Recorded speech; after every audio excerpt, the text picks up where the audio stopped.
friends, welcome back to Urania Universe. If this is anyone's first time watching any of my videos, my name is Portia. I'm an astrologer and a channel. And what I'm doing with these videos is basically sharing any information in regard to, the occult, cosmology, astrology, tarot, anything like that, ancient wisdom, anything I come across, because I want to get the information out there as soon as possible. And I also want to put it in the terms that, we can understand as human beings, in our everyday life, and how it actually can make sense to us. So with that in mind, today I'm going to be talking about the path of integration and, the sacred circle and healing and quantum entanglement with Ascension.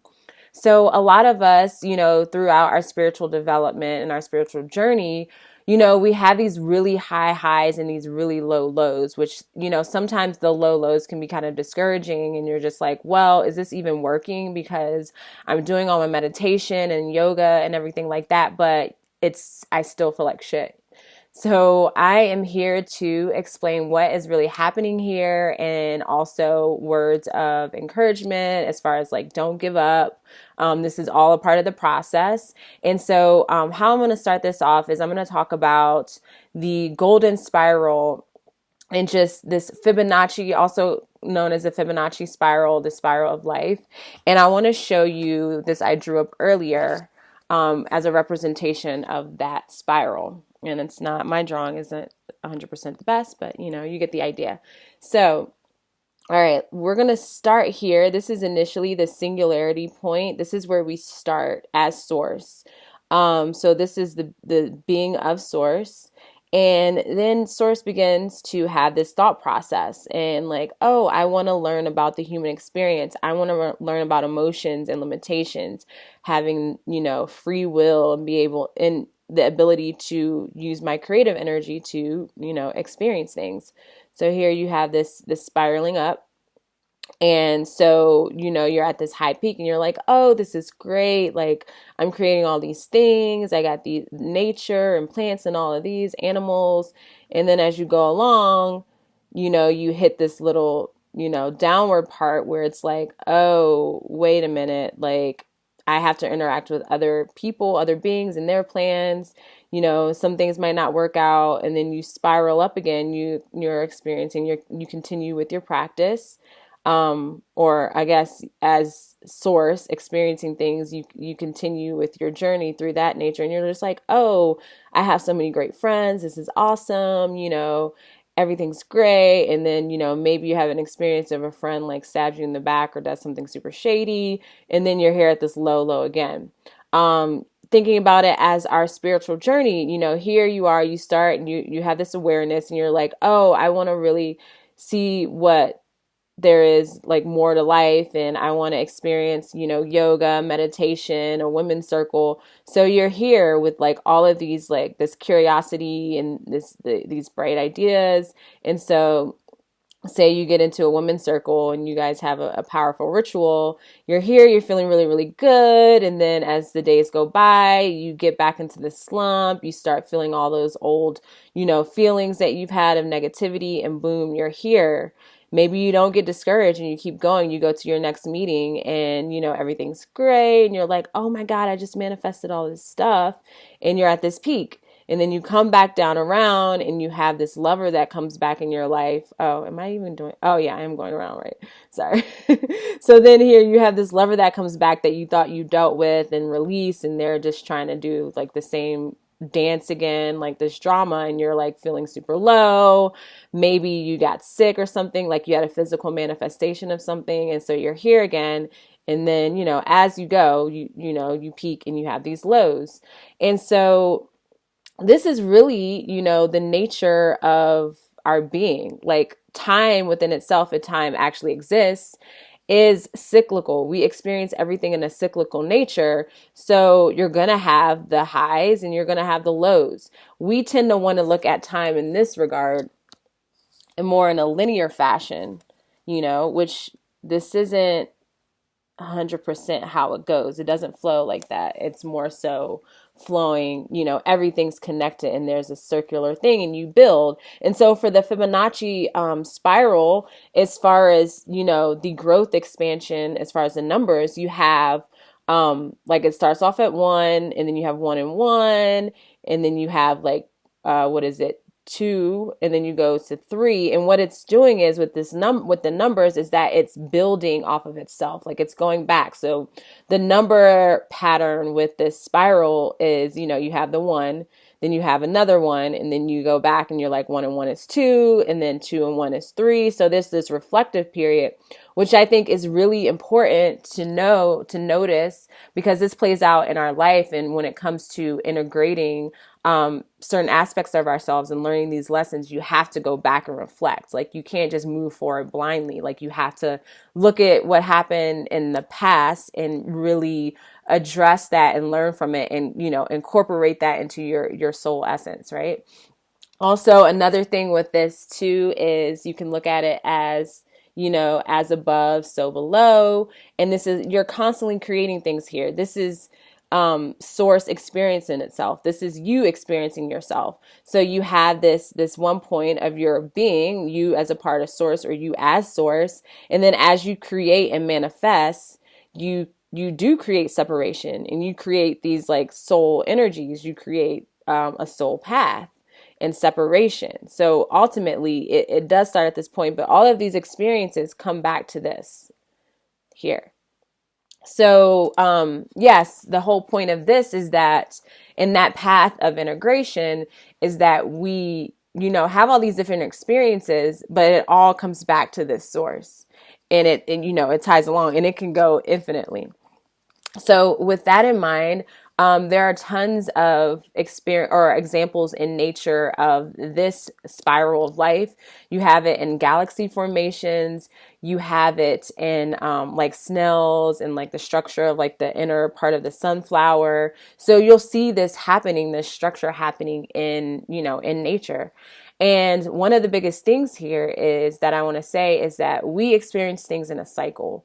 And there's always this concept of coming back around full circle with whatever it is. It can be very small, like an idea you had or a project, or it can be, your life purpose and your path and like what you're really doing here, and coming back to this point where you're just like, oh, okay, I'm bringing everything back together. These things aren't separate. Circle is unity. Circle is a representation of unity.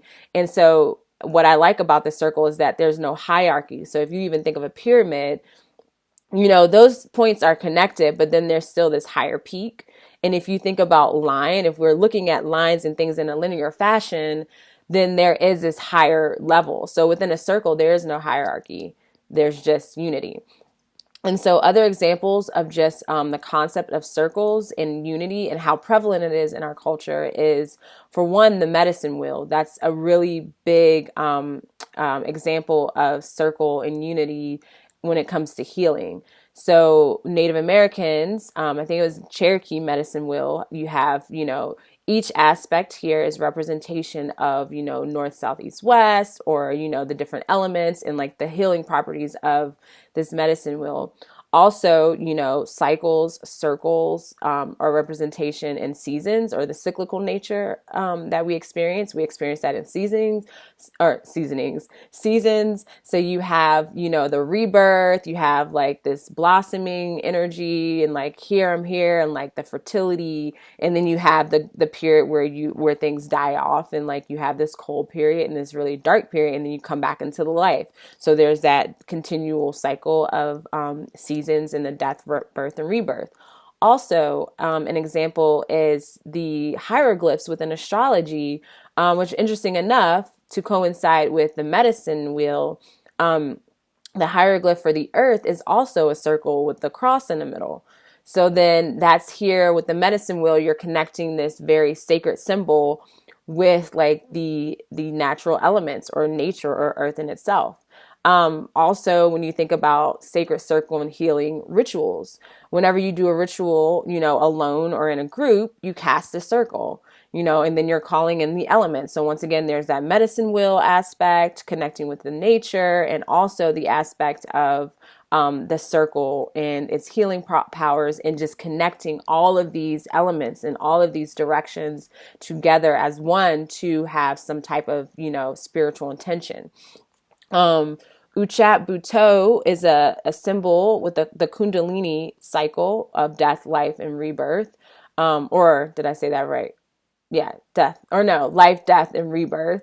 So you have the serpent biting its own tail, and a representation of the circle as well. So you have all of these different concepts really reinforcing the same thing, that there's no build linearly, like things don't flow linearly. It's all in a cycle.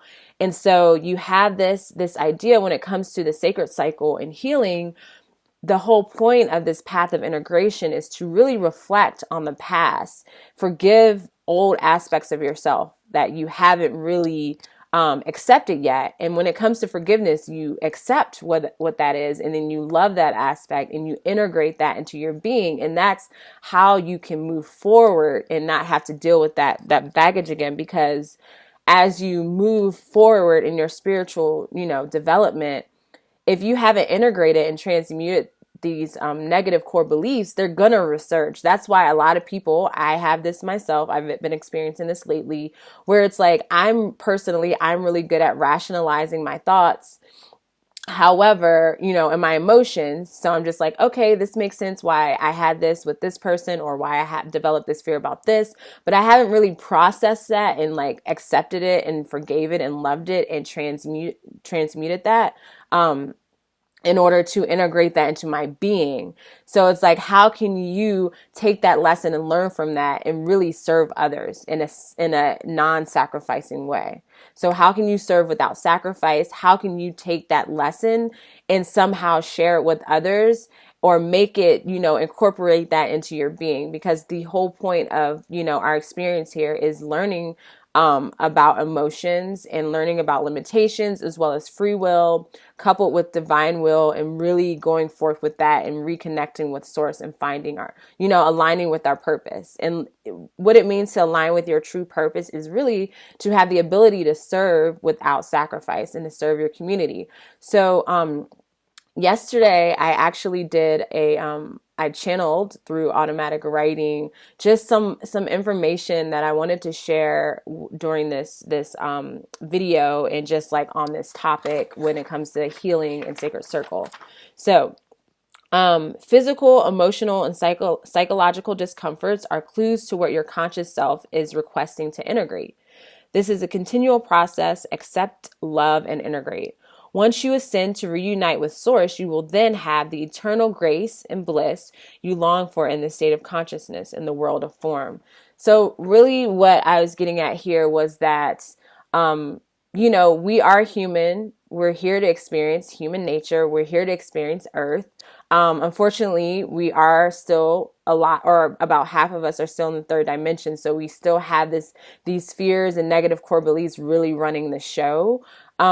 For at a good point of our for a good amount of time here on Earth, fear has been like a really big thing, and separation, and now we're starting to really heal these aspects and these belief systems on a collective level, but it's taking a lot of work. So what this is saying here is that really accept your negative core beliefs, embrace them, and understand where they stem from and how they've manifested in your life, and integrate them in a way into your spirit.